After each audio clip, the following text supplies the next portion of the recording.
Assalamualaikum warahmatullahi wabarakatuh. My name is Nurul Ezzatul Khalidah, Binti Haji Muhammad Sharin. My ID number is 20B0268, and I am going to present about what is Islam. First, Islam is an Arabic word which means peace, submission, and obedience. It also means acceptance and commitment to abide by the teachings and guidance of God. Second, Islam also means to be peace with God and His creatures.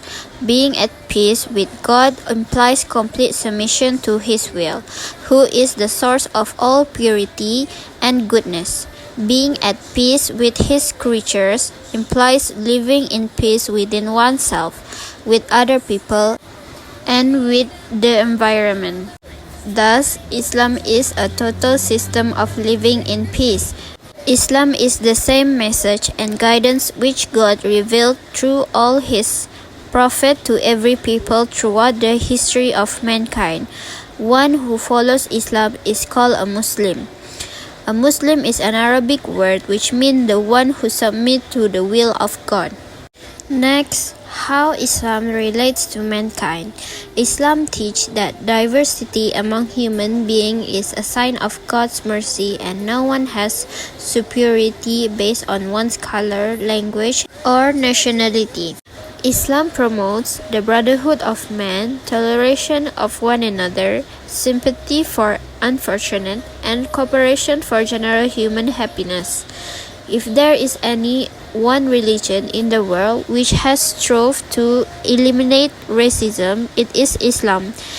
There is no distinction between men on account of mere birth in a particular family, particular profession, particular race, or particular country, and that all human beings are equal. God created people of different colors, nationalities, languages, and ethnic origins so that we may recognize one another. In Islam, superiority is based on the love or fear of God, doing good deeds, and maintain high moral and spiritual qualities. In many respects, Islam has regulated the relationship between men regardless of creed, race, or color. One of the aims of Islam is to emphasize the oneness of humanity as a whole and also the oneness of the Creator, of mankind, and of all beings. Islam pronounced loudly, clearly, and with great emphasis that all people are, by nature, equal in all respects, and that no one is better or superior to anyone else except through piety.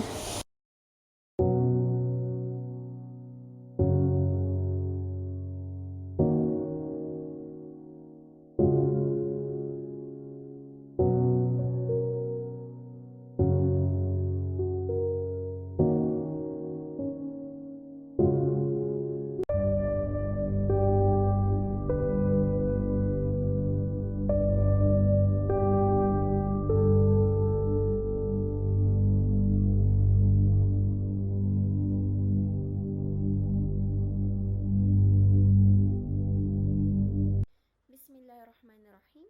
Assalamualaikum warahmatullahi wabarakatuh.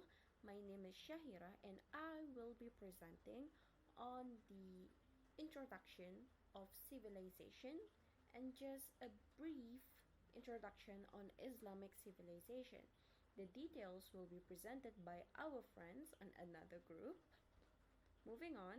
So what is civilization?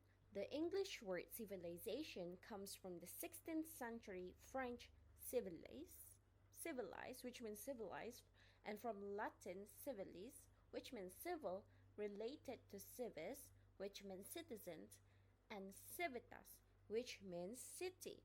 It means that human society with its well-developed social organizations or the culture and the way of life of a society or a country at a particular period of time. So, let me give an example. For example, some people think that a nuclear war would mean the end of civilization. It means that some people believe that if there were a nuclear war, it could destroy our way of life. Moving on to the Islamic civilization. So, Islam was destined to be a world religion and a civilization, stretched from one end of the globe to the other. In the early days, different Muslim empires like the Arabs, Persians, and Turks worked to build a special Islamic way of living, or a civilization. In the 13th century, Africa and India also became important places for Islamic culture. Later on, Muslim communities grew in places like Southeast Asia, China, and other parts of the world.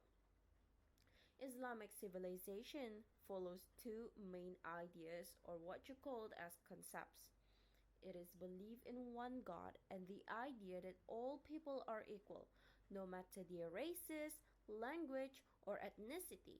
It promotes treating everyone with fairness and kindness, and it's all about caring for humanity as a whole. Islam has some unique qualities that set it apart from other civilizations.